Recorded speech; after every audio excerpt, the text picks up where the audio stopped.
Salam à tous, j'espère que vous allez bien, moi ça va super. Aujourd'hui, on va étudier les dangers que représente Internet pour les plus jeunes. Donc, prenez ce que vous voulez, chocolat chaud, chips, peu importe. Installez-vous confortablement et aujourd'hui, c'est grand écart. La vie c'est une question de choix. Mais bon, est-ce que tu fais les bons?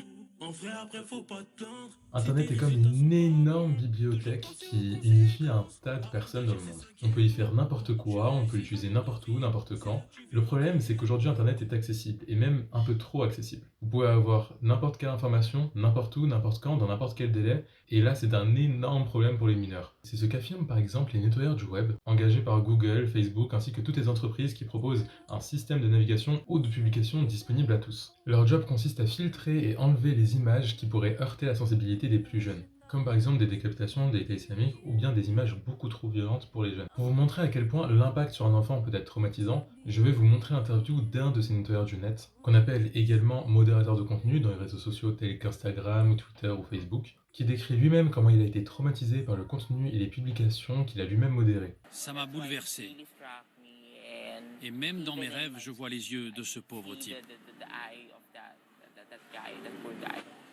Les conséquences pour les nettoyeurs sont terribles. Après un an de travail, ils ont tous les deux démissionné, incapables de continuer. À un moment donné, j'ai pensé me donner la mort. Mais finalement, je n'ai jamais essayé de passer à l'acte. J'ai pu garder le contrôle. Je ne voulais pas mourir pour ça. Nous regardons toute cette violence, notre corps l'absorbe, notre cerveau l'absorbe.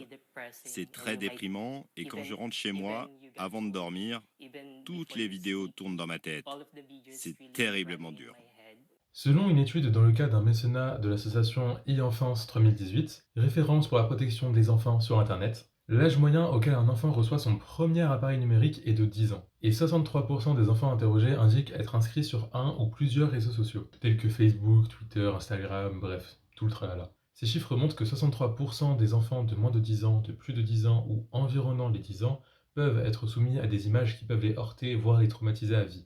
Le cyberharcèlement est également un fléau sur Internet, qui touche d'ailleurs une très grande partie des jeunes. Et selon la même étude, 20% des enfants ont déjà subi du cyberharcèlement. Maintenant que nous avons vu l'impact de Internet sur les plus jeunes, nous allons voir à quel point cet impact est-il grand grâce aux applications les plus connues telles que Netflix, Instagram, etc.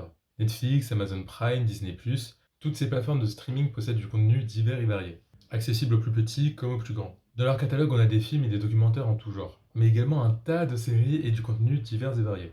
Néanmoins, si les plus grands peuvent regarder des séries conçues pour les plus jeunes, comme moi par exemple qui surkiffe me poser devant la télé et regarder Gumball, et bah le contraire est un petit peu plus compliqué. Ces plateformes ne sont pas disponibles simplement que sur téléphone. Netflix, Amazon Prime, Disney+, sont également disponibles sur télévision et également sur tablette. L'abonnement des parents, en général, permet donc aux enfants de regarder n'importe quelle série, peu importe son contenu et sa virulence. Et justement, l'une des séries qui a fait un gros boom en 2021 et qui a une certaine virulence dans ses propos, et une certaine virulence dans les mots qu'il veut faire passer, c'est Squid Game. Cette série s'est fait remarquer par sa qualité d'écriture et également le message qu'il veut faire passer à la société sud-coréenne. Et si vous n'avez pas eu Squid Game, je vous fais un résumé. Alors le synopsis, en gros, c'est une organisation inconnue, ils viennent prendre des gens qui ont des dettes, il leur dit ouais toi, est-ce que tu veux jouer? Si tu veux pas jouer, retourne à ta vie pleine de dettes, etc. Mais en revanche, si tu veux jouer, ça tombe bien parce que tu peux gagner un gros pactole. Mais comment gagner ce gros pactole? Les bas en tuant.